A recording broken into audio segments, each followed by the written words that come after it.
Assalamualaikum warahmatullahi wabarakatuh. Perkenalkan, nama saya Melina Dwi Anggraini AMDKEP, peserta Latsar CPNS Kabupaten Banjar tahun 2022, golongan 2, angkatan 5, kelompok 3. Di sini saya ingin mempresentasikan tugas agenda 1, yaitu analisis isu efektivitas kinerja individu di tempat kerja. Berikut adalah identifikasi masalah di tempat kerja yang saya dapati, yaitu ada 5. Yang pertama yaitu 1. Tingginya angka kejadian kasus retensio plasenta pada ibu bersalin. Mengapa di sini kasus retensio plasenta masih tinggi?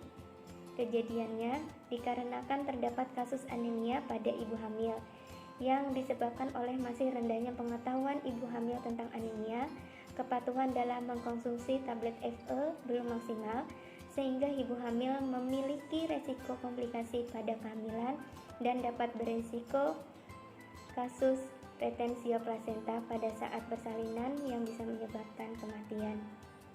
Yang kedua yaitu rendahnya capaian imunisasi dasar lengkap pada bayi. Di sini masih rendah karena kurangnya pengetahuan orang tua terhadap pentingnya imunisasi dasar bayi lengkap itu terhadap penyakit-penyakit yang berat. Yang ketiga yaitu tingginya tingkat pernikahan di bawah umur. Di sini masih tinggi pernikahan di bawah umur dikarenakan rendahnya tingkat pendidikan serta angka putus sekolah, sehingga banyak remaja yang di bawah umur menikah. Yang keempat yaitu rendahnya jumlah ibu hamil yang melahirkan dengan tenaga kesehatan.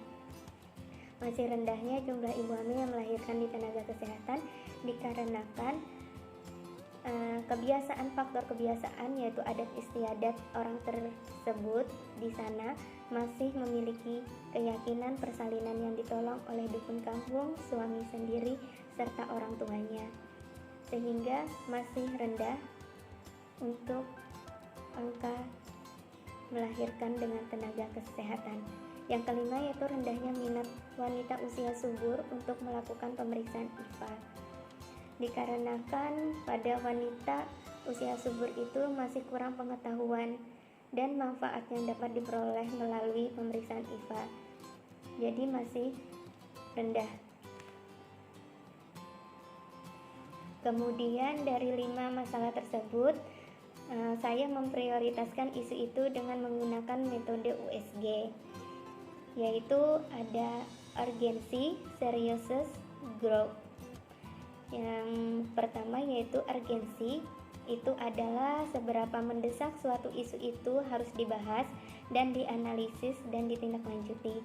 Sedangkan seriousness itu artinya adalah seberapa serius suatu isu itu harus dibahas dan dilakukan dengan apa yang ditimbulkan. Sedangkan growth adalah seberapa besar kemungkinan memburuknya isu tersebut jika tidak ditangani. Yang pertama yaitu isu masalahnya adalah 1. Tingginya angka kejadian kasus retensio plasenta pada ibu bersalin. Saya beri nilai untuk urgensinya 5, seriousness-nya 4, growth-nya 4, totalnya adalah 13. Yang kedua, rendahnya capaian imunisasi dasar lengkap pada bayi. Urgensinya 4, seriousness-nya 3, growth-nya 4, totalnya adalah 11.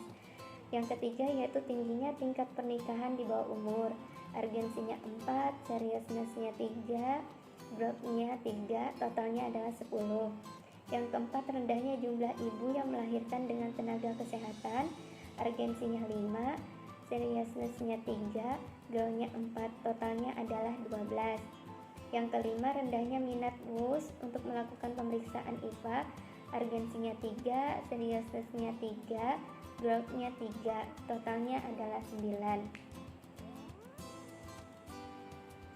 Dari hasil analisis prioritas isu dengan metode USG tersebut, kita dapat mengambil isu masalah yang prioritas, yaitu sesuai dengan total tertinggi 13, yaitu tingginya angka kejadian kasus retensio plasenta pada ibu bersalin.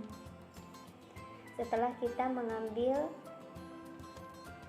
dari hasil USG tersebut bahwa kita dapat menganalisis masalah dengan metode Fishbone, yaitu karena tingginya angka kejadian kasus retensio plasenta pada ibu bersalin, maka penyebabnya yaitu anemia pada ibu hamil yang beresiko kasus retensio plasenta pada ibu bersalin, yang metode Fishbone-nya seperti ini.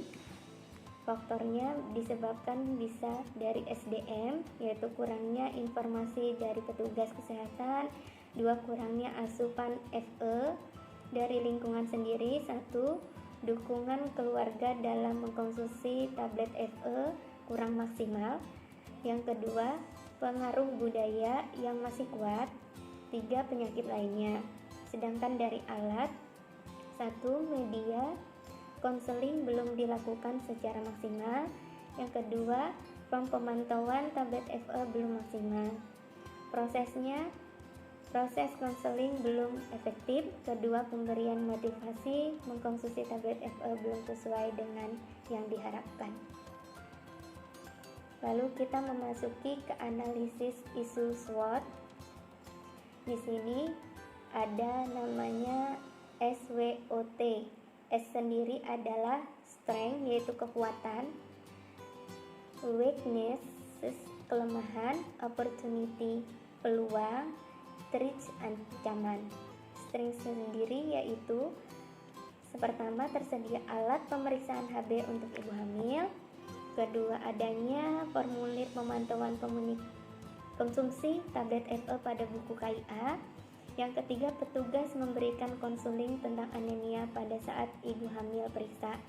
Kelemahannya, weaknesses, yaitu 1 dukungan keluarga dalam mengkonsumsi tablet Fe masih kurang maksimal. Opportunity, peluangnya yaitu 1 petugas akan melakukan pemeriksaan HB pada ibu hamil, 2 petugas melakukan pemantauan konsumsi tablet Fe melalui buku KIA, yang ketiga petugas membuat leaflet tentang pencegahan dan penanganan anemia pada kehamilan. Ancamannya, tips yaitu dari pengaruh budaya yang masih kuat, 2 tempat geografis yang masih sulit. Alternatif penyelesaian dari masalah tersebut bahwa kita dapat isunya yaitu tingginya angka kejadian kasus retensio plasenta pada ibu bersalin, yang penyebabnya yaitu masih tingginya kasus anemia pada ibu hamil yang disebabkan oleh masih rendahnya pengetahuan ibu terhadap anemia, kepatuhan dalam mengkonsumsi tablet Fe belum maksimal, sehingga ibu hamil memiliki risiko komplikasi pada kehamilan dan berisiko mengalami kasus retensio plasenta pada persalinan.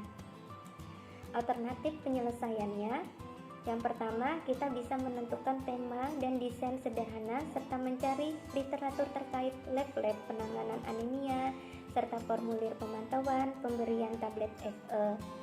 Tahapan setiap alternatif, kita bisa menyusun leaflet tentang pencegahan dan penanganan anemia dalam kehamilan dan membuat formulir pemantauan konsumsi tablet Fe.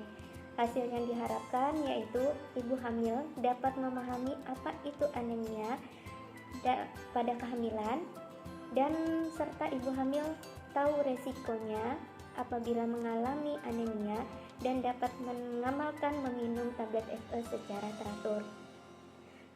Para pihak kita bisa bekerjasama dengan bidan poli KIA, bidan desa, staf puskesmas, kepala puskesmas. Alternatif penyelesaiannya yaitu melakukan upaya deteksi anemia, melaksanakan konseling tentang pencegahan dan penanganan anemia pada ibu hamil. Tahap setiap alternatifnya, kita bisa melakukan pemeriksaan kadar hemoglobin yaitu HB ibu hamil. Hasil yang diharapkan yaitu kegiatan pemeriksaan kadar hemoglobin dilakukan pada ibu hamil yang melakukan pemeriksaan ANC secara terpadu di posyandu maupun kunjungan ulang.